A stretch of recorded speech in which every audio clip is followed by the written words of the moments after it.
اور اس وقت کو یاد کرو جب لقمان نے اپنے بیٹے کو نصیحت کرتے ہوئے کہا کہ بیٹا خدا کے ساتھ شرک نہ کرنا،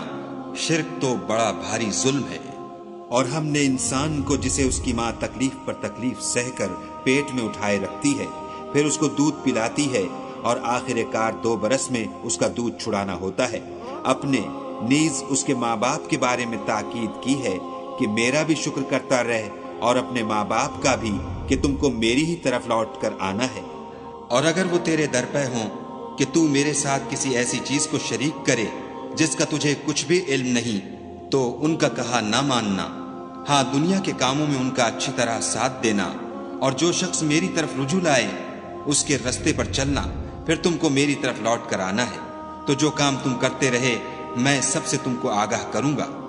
لقمان نے یہ بھی کہا کہ بیٹا اگر کوئی عمل بالفرض رائی کے دانے کے برابر بھی چھوٹا ہو اور ہو بھی کسی پتھر کے اندر یا آسمانوں میں مخفی ہو یا زمین میں، خدا اس کو قیامت کے دن لاموجود کرے گا۔ کچھ شک نہیں کہ خدا باریک بین اور خبردار ہے۔